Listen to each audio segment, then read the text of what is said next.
ଏକ ଦ୍ରୁତଗାମୀ Hyva truck ଧକ୍କାରେ ଜଣେ ଶିକ୍ଷୟିତ୍ରୀଙ୍କ ମୃତ୍ୟୁ ହୋଇଛି।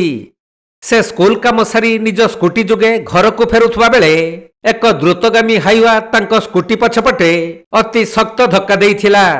ଫଳରେ ଶିକ୍ଷୟିତ୍ରୀ ଜଣକ ଲହୁଲୁହାଣ ହୋଇ ତଳେ ପଡ଼ିଯିବା ପରେ ଘଟଣାସ୍ଥଳରେ ହିଁ ତାଙ୍କର ମୃତ୍ୟୁ ହୋଇଛି।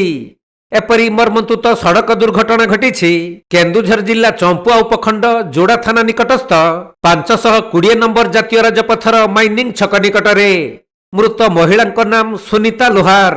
ସେ ଭଦ୍ରାସାହିରେ ଥିବା ଶିଶୁ ମନ୍ଦିରରେ ଶିକ୍ଷୟିତ୍ରୀ ଭାବେ କାର୍ଯ୍ୟ କରୁଥିଲେ। ତେବେ ସେ ସ୍କୁଲ କାମ ସାରି ନିଜ ସ୍କୁଟି ଯୋଗେ ଯୋଡ଼ା ବନେଇ କଳା ନିଜ ଘରକୁ ଫେରୁଥିବା ସମୟରେ ଘଟିଥିଲା ଏହିପରି ଦୁର୍ଘଟଣା।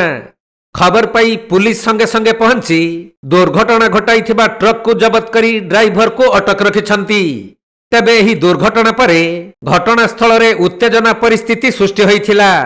ପୁଲିସ ତାହାକୁ ନିୟନ୍ତ୍ରଣ କରିବା ସହିତ ମୃତଦେହକୁ ଜବତ କରି ବ୍ୟବଚ୍ଛେଦ ପାଇଁ ଡାକ୍ତରଖାନାକୁ ପଠାଇ ଅଧିକ ତଦନ୍ତ କରୁଛନ୍ତି।